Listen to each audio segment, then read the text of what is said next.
Now, the double bass has so many issues, but it almost becomes an obsessive desire to overcome them, I think, when you decide for real you are going to become a double bass player. So the first and most obvious problem with the double bass is the size. They are massive. And generally, we don't actually play a full size. The full size is even bigger than the one that you usually see in the orchestra. So generally speaking, we play a 3/4. There are smaller sizes for smaller students, but they are all really big. So usually they're I would say they're more cumbersome than the humanoid that plays them. So they may not be as heavy, but the weight distribution is very awkward. It's a dead weight, obviously. It's not a living organism that can aid when it's being picked up. It's fragile. You know, the bridge is fragile. I have dropped my double bass a couple of times. Once it was perched on its wheels and I was trying to get it to the university and it fell flat on the bridge. I mean, absolutely distressing. And we got it into the orchestra hall and had to readjust the bridge and everything. It was such a drama. It really was. I'm very clumsy though, and I should never have left it unattended on its wheels, so never do that.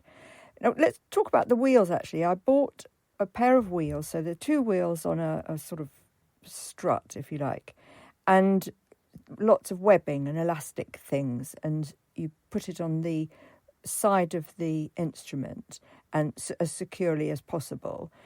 It's not 100% secure. It can fall off a bit or it can slip sideways, etc. But you do the best you can and you adjust it accordingly.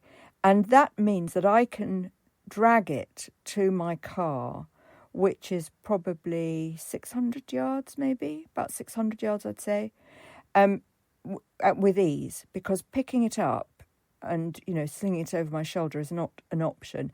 There are straps on the gig bag, but they're not particularly good. I mean, if you put one of those over your shoulder, you are really going to hurt yourself.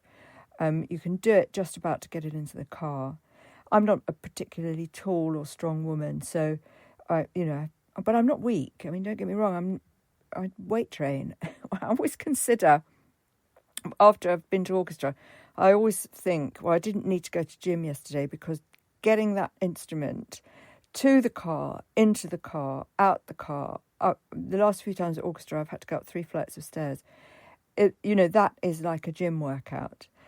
So the very first thing you have to consider when you look at the beast that is the double bass is, do I want to burden my life with that? If it's for your child isn't going to be picking it up and getting it in the car. Now, the thing about the car, actually, that I will say, I had a Mazda MX-5 and I still managed to get my son's double bass into it. I think it was a half size that he was using. And I did manage to get it in with him in it. And I didn't have back seats, but there was a space behind the seats.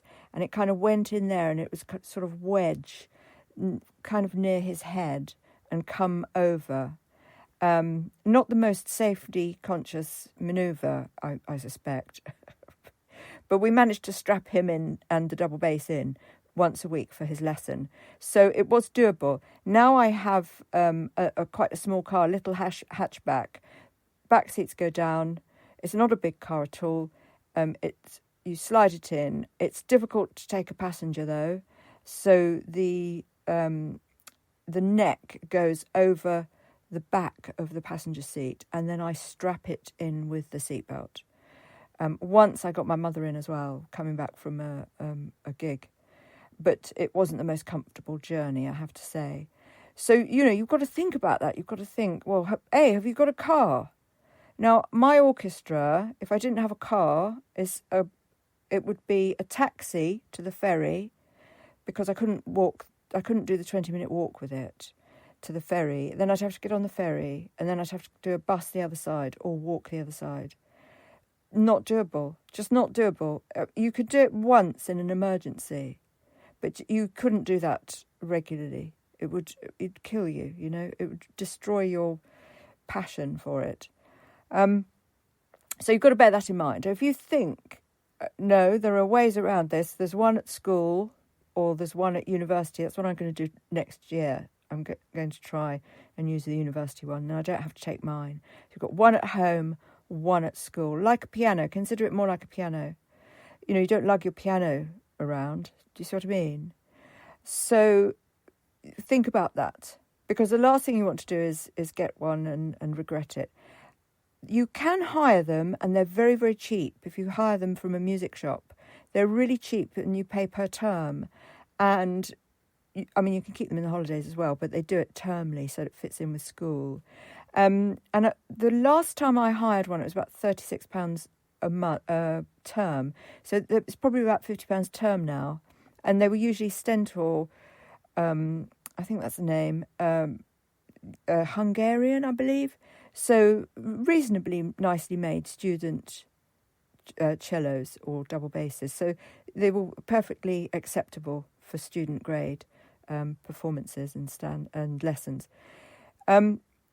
You can test one out. So you could hire it for a term, see if it works out for you. So it's not the end of the world, but you don't want to go buying one for hundreds of pounds.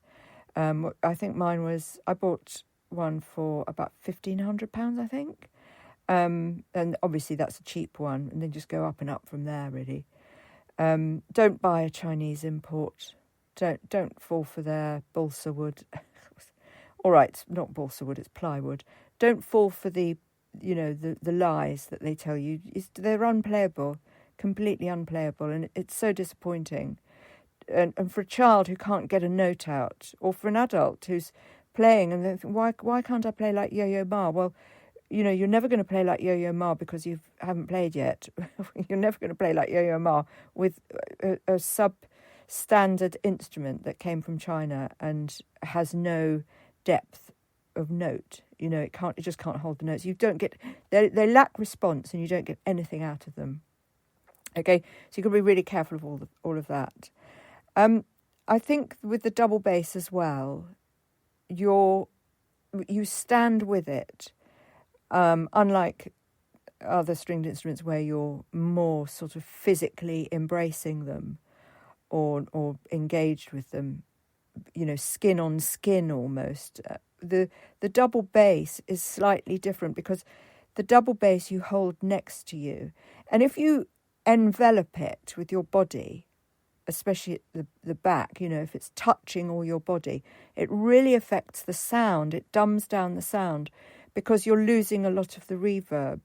So I balance just the ridge, the side ridge there on my hip. So I've got less body in contact with it. Obviously, my hand is in contact with it, my left hand.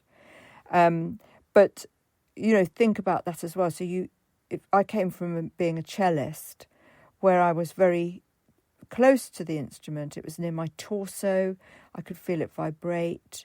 I could feel it on my chest, on my knees, you know, all my body really.